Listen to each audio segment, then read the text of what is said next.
Hi everybody, this is the Baseball Hut, the amazing, spectacular, terrific, the great one, the people's champion, your host, the Hut. And how many times you get to see the Mets, who played so poorly, lose to one of the worst teams in the history of baseball? Holy shit. But before we get into this wonderful video, I need you to subscribe to the Baseball Hut and let me know what you think about this video. But yeah, the Mets lost to the second worst team in baseball, in the Kansas City Royals. They got swept away in a 3-game series in Kansas City. Now the Mets look shot. You talk about a group of guys that completely, totally demoralized from where we were, really from a month ago, really just from a week ago, before the David Robinson trade came down. But, this is what happens when you trade away the kind of talent that they trade away. They traded away Max Scherzer. I wouldn't mention Max Scherzer had a typical first inning for him. I wonder the Rangers at this point thinking, well, maybe we shouldn't have moved our best talent for him. When you move him, you trade Justin Verlander. You trade David Robertson, who's a classy player. He's a classy guy in the clubhouse. You trade Marcano, who's a winning player. You trade Eduardo Escobar, who's a good guy in the clubhouse. You trade away all this talent, and what's left? You have the guys there that are sort of demoralized, trying to figure out what the hell is going on. You look at that Met outfield. You had an outfield basically of Rafael Ortega, DJ Stewart out there, and you got Jonathan Arias, whatever the hell they say, Aruz, out there in second base. When you have those kinds of players in your lineup, that tells you everything you need to know. This was a team that had high expectations to get to the World Series. And because of their play, because of them. It wasn't because of management. They put a good team together. They put a good team together, won 101 games last year. But this team, the reason they traded these guys was the performance of the players. Don't ever forget that. It's always about the players. Sometimes players get away with murder, especially when teams play poorly. A lot of people make excuses for them.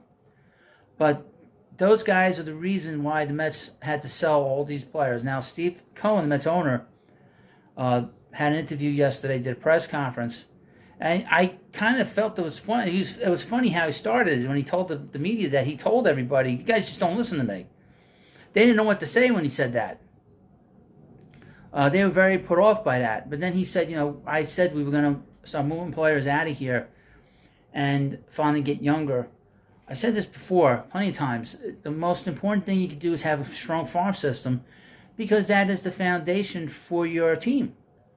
And if you don't have that, even if you have the most talented team on the field in the major leagues, it's going to be very difficult to win. We've seen that over the last few days. On Monday, when they brought in, after Raley I think Raley was so shocked that he didn't get moved.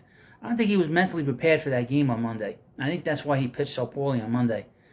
But they brought in Grant Hardway, and then they brought in Josh Walker. These are guys that have been in the Mets organization. That's not the kind of pitching depth that you want in your system. In particular, Josh Walker. I mean, these aren't guys that are... and I know he hasn't been a prospect. Hardway has been a prospect. But you got guys that are in this system that just aren't good enough for the majors. And because of that, you ask them to do things that they're not capable of doing in the majors. And that's what the Cohen and Epler have been talking about, the lack of depth in this farm system. And that's what it comes down to. Now, the Royals are 40 games under 500. The Mets now are currently 8 games under. Coming into the game, they were 3 games behind the 6th worst record in Major League Baseball, which is the St. Louis Cardinals. It's coming into today. So now they're 8 games under. For the Mets to have an even better farm system, they need to play about as bad as they could possibly play from now to the end of the season. And there's a possibility that this team could lose 90 games. I wouldn't be surprised now, looking at this group. Tomorrow they go to the powerful and play the powerful Baltimore Orioles, who are probably the best team in the American League right now. I don't feel good about that series, neither should you. They're going to be playing the Cubs, who are playing well, and of course they play the Braves next weekend at home. This could get ugly really quickly. I mean, they're going to send Peterson and McGill against that powerhouse team with Quintana. Quintana will pitch well against that lineup. They're a young lineup. He'll pitch well against them. He might not win the game, but he will pitch well in Baltimore. But this team has the chance to lose 90 games. And I don't like being mediocre. The worst thing you could be in baseball or in sport is mediocre. Because then you're basically spinning your wheels for years and years and years. We saw that from 2010 to 2014. The Mets spin their wheels and didn't really develop the kind of farm system they needed to develop.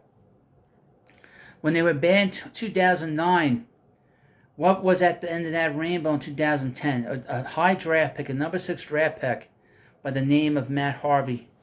And he helped them get to the World Series. So it's best to be bad than mediocre. You want to be good and you want to be competitive and you want to be a great team, but the worst thing you be is mediocre, because then you waste years. And how many years did the Mets waste with David Wright there as the captain of all those mediocre teams that never did well, didn't go anywhere? After games, Terry Collins coming out and talking about this mediocre player and that mediocre player and having no talent on his team to compete for a championship. A lot of years, a lot of games.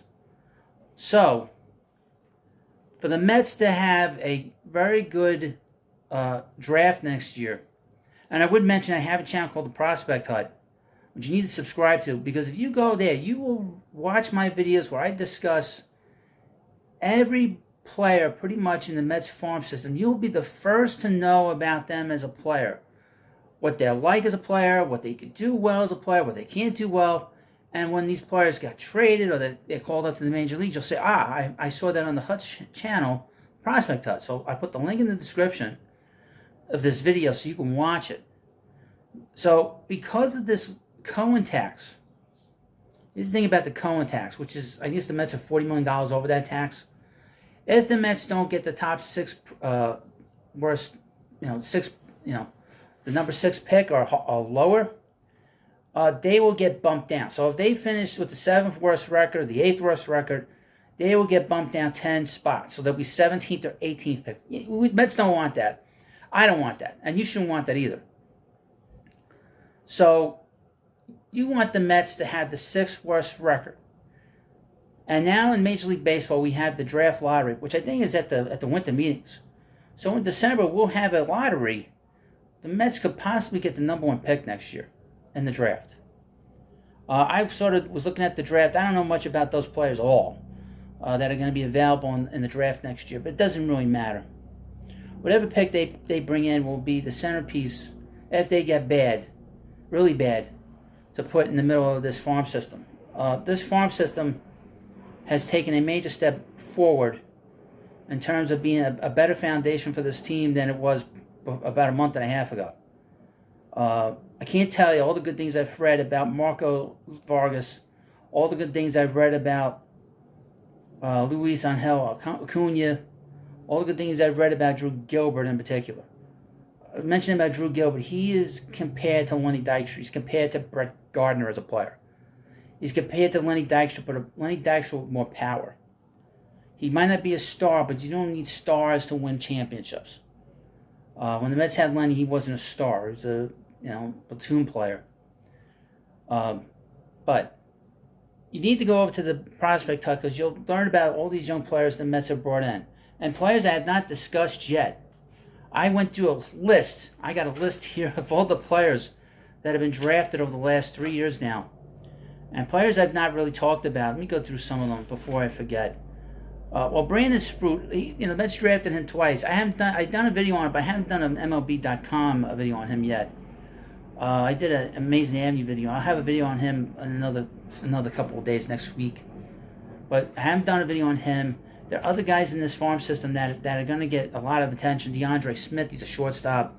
Jonah Tong as a pitcher. Who else? Let me see. Kevin Kendall is a shortstop. JT Schwartz, the first baseman. So there's a few guys here that interest me, and they should interest you about what's going to happen with the future of this team. Now, going into the offseason, I don't think they'll make a big splash, but they will sign a pitcher of no. They'll have to give some money to a pitcher.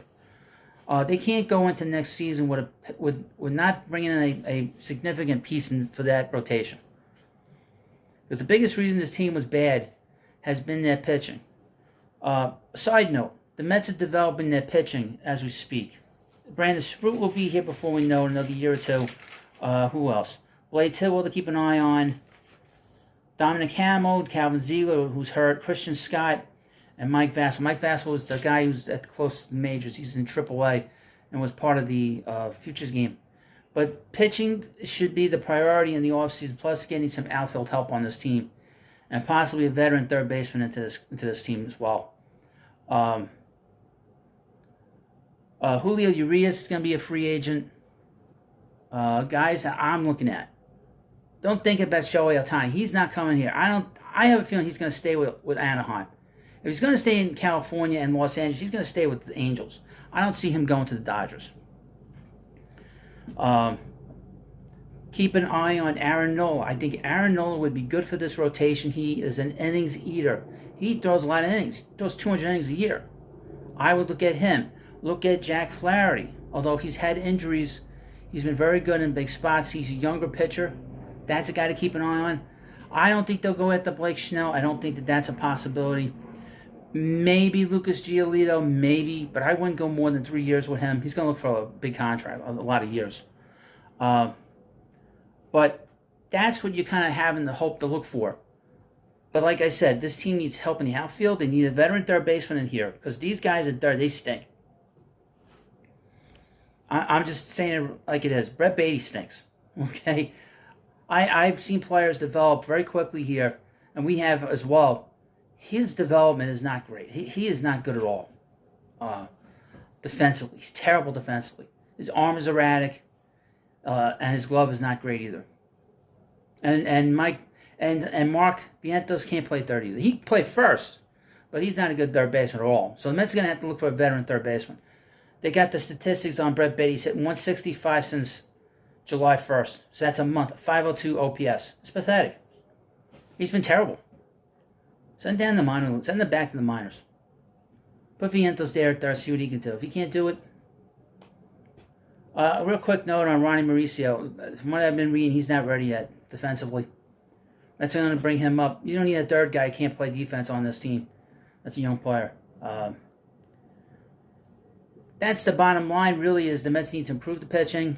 That was the biggest problem, really, the first month and a half. That's what put them in that hole in June, is bad pitching. This is not a good rotation right now, other than Kodai Senga. And Quintana is serviceable, but the rest of that rotation is terrible right now. Simple as that. Peterson's going to hasn't pitched well. Gil hasn't pitched well. Carrasco's terrible. He's getting close to probably being released at some point. But who takes his spot? I couldn't tell you. Mets don't have much in the farm system. They might have to pick up somebody off of waivers or off of DFA or something. What's Chris Flexen doing these days? But yeah, this is going to be rough the next 2 months, but we want them to be bad. We here at the Hut want the Mets to be bad for the next 2 months so they don't have to deal with this Cohen tax, to where they can get a really good draft pick. He'll be the centerpiece for the Mets farm system. Bring in a college player that you know is going to be good, and that's it. And that's the bottom line. So you let me know what you think about this video. Again, I'll put the link into the Prospect Hut. You will know about prospects before anybody else will, if you follow me on this channel and on that channel. So thank you for watching the Baseball Hut. Have a good day, and I'll see you later.